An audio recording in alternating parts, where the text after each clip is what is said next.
नमः संस्कृताय दोस्तों, यूट्यूब से मैं साधना आप सबका स्वागत एवं अभिनंदन करती हूँ।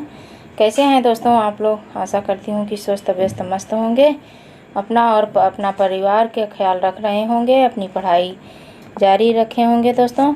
तो आइए दोस्तों, हम लोग जो है आजकल लक्ष्य झारखंड का अध्ययन कर रहे हैं, जिसमें हम लोग एक नई श्रृंखला शुरू किए हैं, जिसमें सभी ग्रंथों के चाहे वो नाटक हो, चाहे महाकाव्य हो, खंड काव्य हो, जो भी हो, तो सभी अंकों और सभी सर्गों के नाम हम लोग एक कहानी के माध्यम से और उसमें कौन कौन सी घटना है इसके माध्यम से अध्ययन करेंगे।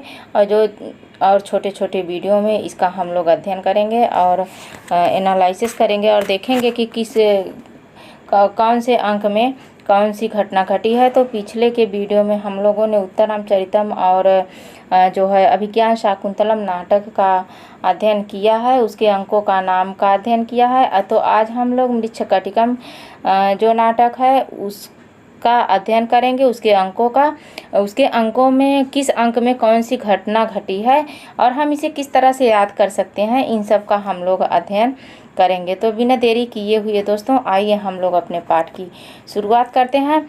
तो सबसे पहले देखते हैं कि यह है मृच्छकटिकम। क्या है मृच्छकटिकम? मृच्छकटिकम के अंकों का नाम देखते हैं। इधर अंक दिया है और इधर दिया है अंकों के नाम, इधर श्लोकों की संख्या। तो सबसे पहले बता दूं कि मृच्छकटिकम जो है ये एक नाटक है और यह क्या है, ये प्रकरण विधा का है। तो इसमें 10 अंक हैं। कितने अंक हैं? 10 अंक हैं दोस्तों। कितने अंक हैं? 10 अंक हैं। तो 10 अंकों का हम लोग कहानी के माध्यम से अध्ययन करेंगे। और इसके लेखक जो हैं शूद्रक हैं। कौन है? शूद्रक।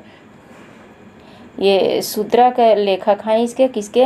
ये मृच्छकटिकम के लेखक शूद्रक है और इसमें श्रृंगार रस है। उपजीव्य इसका भास्कर दरिद्र चारुदत्तम से लिया गया है। तो आइए हम लोग जो है इसके जब सामान्य परिचय का अध्ययन करेंगे तब उसमें देखेंगे।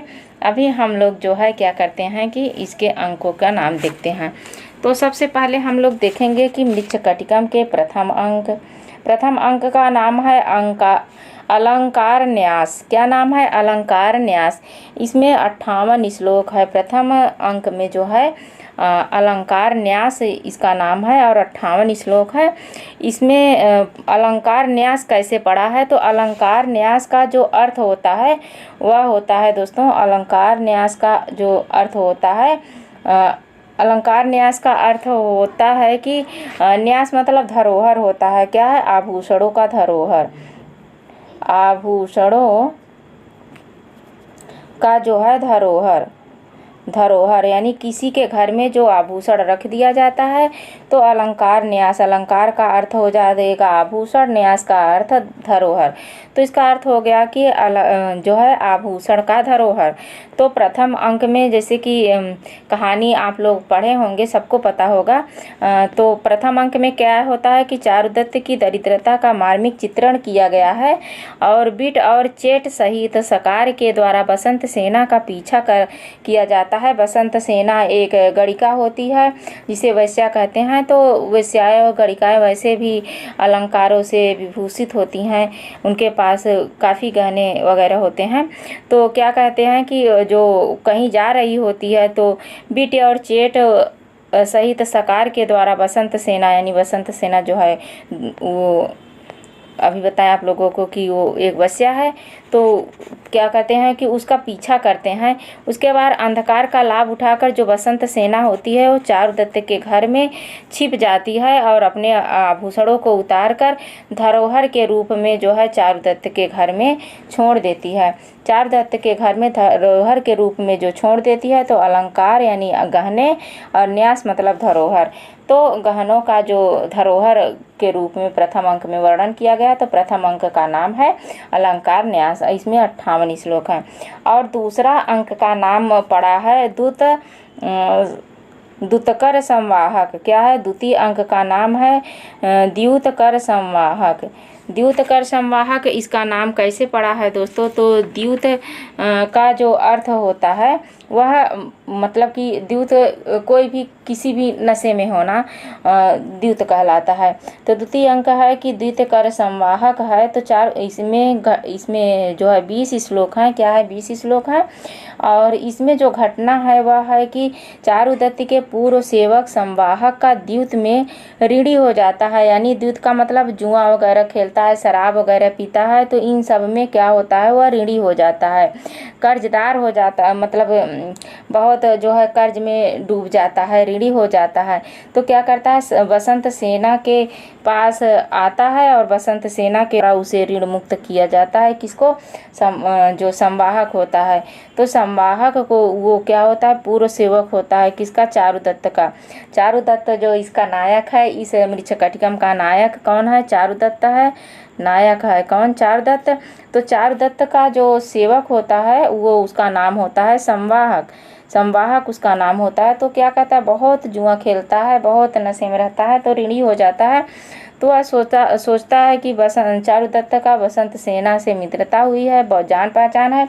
तो बसंत सेना के पास आता है और उसे जो है क्या करते हैं कि अपनी कहानी सुनाता है, बताता है।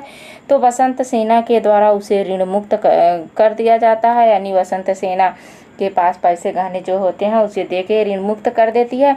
उसके बाद क्या होता है कि जुआरी संवाहक का बौद्ध भिक्षु बन जाता है। जब वह सब अपने ऋण मुक्त हो जाता है तो क्या करता है संवाहक, वो भिक्षु बन जाता है, बौद्ध भिक्षु बन जाता है।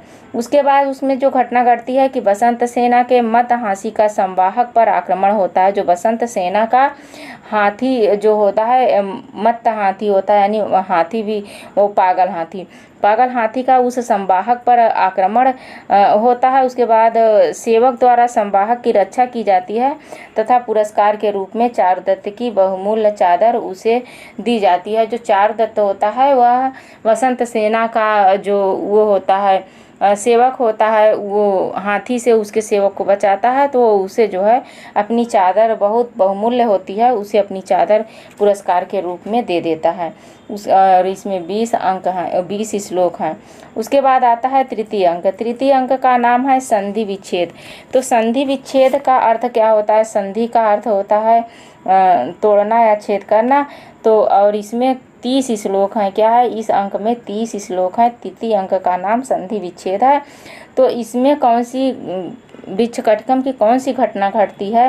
मृच्छकटिकम के घर में, चारुदत्त के घर में सेंध मारकर सर्विलक द्वारा बसंत सेना के आभूषणों को चुराना होता है। सर्विलक होता है जो राजा का मंत्री होता है, वह बसंत सेना का पीछा करता है और फिर वो उन लोगों को पता चल जाता है कि जो बसंत सेना है यहीं चारुदत्त के घर में गई थी और अपने गहने यहीं पे छोड़ी होंगी। तो वो लोग क्या करते हैं कि वो चारुदत्त के घर में जो है सेंध करते हैं। क्या करते हैं? सेंध करके सर्विलक द्वारा बसंत सेना के आभूषणों को चुरा ले जाते हैं। चोरे हुए, फिर उसके बाद जब बसंत सेना आती है अपने गहने मांगने लगती है तो वहाँ पे उसके गहने नहीं रहते हैं।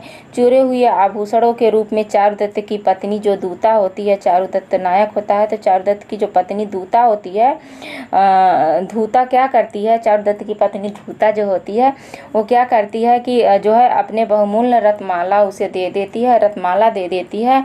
और क्योंकि वो लोग बहुत ही जिसे कहते हैं स्वाभिमानी लोग, तो बहुत ही स्वाभिमानी होते हैं। किसी के धरोहर को अगर चोरी हो गई है तो उसे अपने उसको ऋण के रूप में ले लेते हैं कि हमारे यहाँ रखा था, हम हमारे यहाँ से गायब हो गया तो हमारी जिम्मेदारी है। तो अपनी जिम्मेदारी समझ के जो है वो क्या करती है, रत्नमाला उसे दे देती है। तो तृतीय अंक का नाम संधि विच्छेद हो गया, यानी संधि करके छेद करके, सेंध करके जिसे बोलते हैं, सेंध करके गहनों को चुरा लेना है, संधि विच्छेद। यहाँ पे चतुर्थ अंक है दोस्तों। तो चतुर्थ अंक का जो नाम है वो है सर्विलक, मदनिका और सर्विलक। मदनिका सर्विलक, इसमें 33 श्लोक हैं। मदनिका सर्विलक, इसका नाम कैसे पड़ा? सर्विलक जो होता है वो चोर होता है जो चोरी करके, तो चोरी क्यों करता है? उसका चोरी करने का कारण है कि वो चोरी हुए जो गहने ले आता है उसे नहीं पता रहता है कि इसका गहना ही है। तो ले आता है। तो अपनी प्रेमिका, जो उसकी प्रेमिका रहती है मदनिका को बसंत सेना के घर से मुक्त करा लेता है, छुड़ा लेता है, फिर उसके साथ शादी कर लेता है। फिर उसके बाद क्या करता है, सर्विलक जो होता है वह अपने बंदी मित्र आर्यक को छुड़ाने के कारण वहाँ पे जाता है। और उसके बाद ये घटना होती है। तीसरी घटना होती है कि रत्नमाला लेकर गए विदूषक द्वारा बसंत सेना के विशाल भवन का अवलोकन करता है। तो जो उस समय तो बसंत सेना जब अपनी गहने लेने जाती है तो वहाँ से कह दिया जाता है कि आपके गहने यहाँ पे नहीं है, चोरी हो गए हैं। तो चली आती है। तो फिर जो है उसका जो विदूषक रहता है चारुदत्त का, उस विदूषक से जो क्या करती है कि बसंत सेना के गहने जो रत्नमाला जो है बसंत सेना के यहाँ पहुँचाती है। तो बसंत सेना का जो विदूषक रहता है वो गहना लेके जाता है। तो क्या करता है कि उसके सारे महल को देखता है, भवन को देखता है। ये घटना यहाँ घटती है। तो कुल मिला के यहाँ पे मदनिका सर्विलक का नाम उसी से पड़ा कि जो अपनी प्रेमिका मदनिका को सर्विलक ने छुड़ाया है। और इसमें 33 श्लोक हैं। उसके बाद पंचम श्लोक आता है। तो पंचम श्लोक का नाम है दूरदिन। दूरदिन क्यों नाम है, इसमें कौन सी घटना घटी है, तो इस अंक का नाम दूरदिन है। और ये है, इसमें 52 श्लोक हैं। क्या है, 52 श्लोक।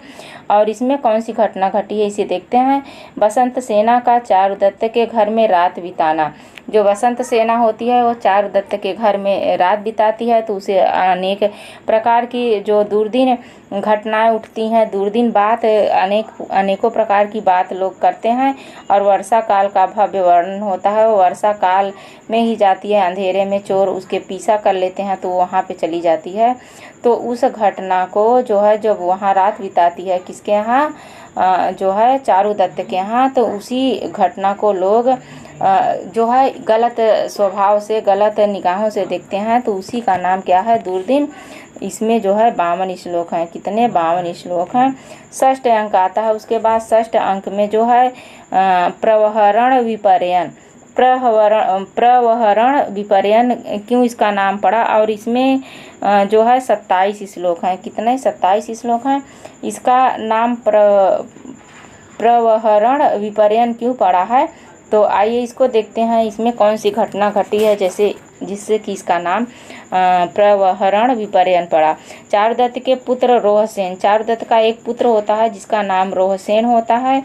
वह सोने की गाड़ी के लिए जिद करता है। और चारुदत्त उस समय जो है बहुत ही गरीब होता है। उसके पास सोने की गाड़ी दिलवाने के लिए पैसा नहीं रहता है। तो चारुदत्त का जो पुत्र होता है सोने की गाड़ी का जिद करता है, जबकि दासी रतनिका मिट्टी की गाड़ी ले आके उसे देती है। तो इसी मिट्टी की गाड़ी के नाम पर मृत्शटिका देती है, यानी मिट्टी की गाड़ी देती है, जिससे इसका नाम मृच्छकटिकम पड़ा। इस दृश्य को बसंत सेना देख रही होती है। फिर क्या करती है, मिट्टी की गाड़ी को आभूषणों से भर देती है। क्या करती है, उस मिट्टी की गाड़ी को आभूषणों से भर देती है। और बच्चे को जो है समझा देती है कि तुम्हारी गाड़ी सोने की हो गई। तो बच्चा चुप हो जाता है। उसके बाद क्या होता है कि बसंत सेना की गाड़ी भ्रमवश बदल जाती है। बसंत सेना जाती है चारुदत्त से मिलने के लिए, लेकिन किसी घटना के कारण उसकी गाड़ी बदल जाती है। तो वो जो है दूसरे गाड़ी में चली जाती है। उसके बाद अगली घटना होती है कि चंदनक सिपाही द्वारा बंदी आर्यक को अभय दान दिया जाता है। जब वह निर्दोष साबित होता है तो उसे जो है छोड़ दिया जाता है। तो इसमें जो है प्रवहण विपर्यन नाम इसका पड़ा है। किसमें, मिट्टी की गाड़ी जो देती है, सोने से उसका भर देती है उसके गाड़ी को, किसके, बसंत से चारुदत्त के पुत्र रोहसेन की गाड़ी को।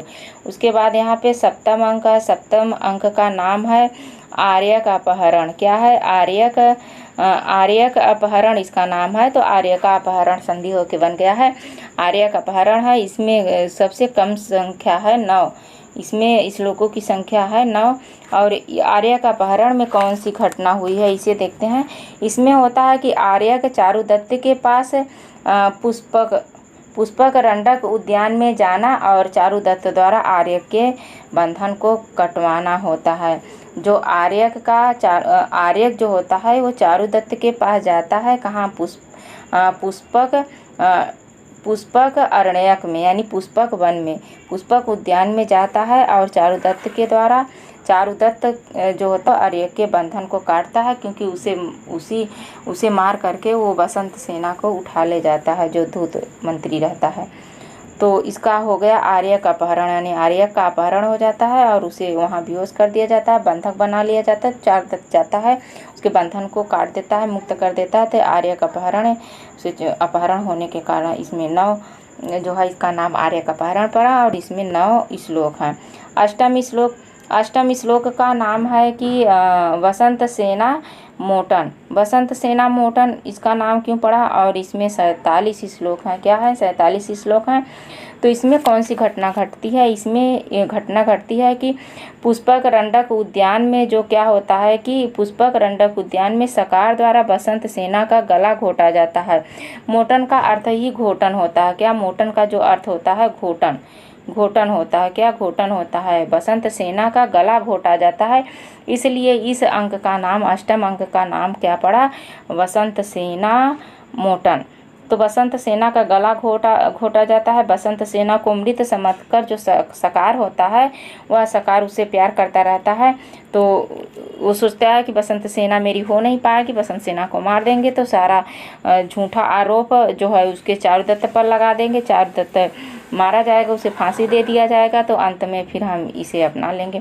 फिर उसके बाद अगली घटना होती है कि बौद्ध भिक्षु संवाहक द्वारा बसंत सेना का उपचार है तो होता है, वो वहीं पे घूमता रहता है, क्योंकि बौद्ध भिक्षु बन जाता है जो उसका वो रहता है संवाहक, तो उसे ऋण मुक्त कर देती है बसंत सेना। तो जो घूमता रहता है तो देखता है कि बसंत सेना यहाँ बेहोश पड़ी है, फिर वो ले जाता है, उसका उपचार कर देता है, बसंत सेना सही ठीक हो जाती है। तो यहाँ पे बसंत सेना के जो गला घोटन की घटना है वो अष्टम में होती है, अष्टम अंक में, और इसीलिए इसका नाम बसंत सेना मोटन पड़ गया है। 47 श्लोक है। 9वें अंक का नाम है व्यवहार या न्यायालय। क्या, इसका नाम है कि व्यवहार या न्यायालय से कहते हैं। तो इसमें कि क्या कौन सी घटना घटती, इसमें होता है कि सरकार द्वारा अपने पक्ष में निर्णय लेने के लिए न्यायाधीश को धमकी देता है कि अगर जो है आप मेरे पक्ष में नहीं दोगे तो हम आपको मार डालेंगे, अनेकों प्रकार का अपना धमकाता है। फिर उसके बाद बसंत सेना का चारुदत्त के घर जाने संबंधित बसंत सेना की माता गवाही देती है। बसंत सेना की माता कहती है कि हाँ, चारुदत्त ने इसे बुलाया था, उसे क्या पता कि उसकी गाड़ी बदल गई थी धूर्त के कारण, यानी छल कपट के कारण जो सकार रहता है वो बदलवा लेता है गाड़ी। तो उसकी माता को ये नहीं पता रहता है, लेकिन उसकी माता जो होती है वह गवाही दे देती है कि हाँ, चारुदत्त इसे बुलाया था।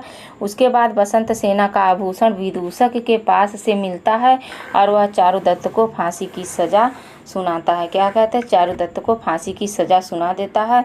तो ये न्यायालय की बात रहती है, वहाँ पे न्याय व्यवहार होता है, न्यायालय होती है, सज़ा सुनाया जाता है, इसलिए इसका नाम 9वें अंक का नाम न्यायालय या व्यवहार होता है। इसमें 43 श्लोक हैं। कितने, 43।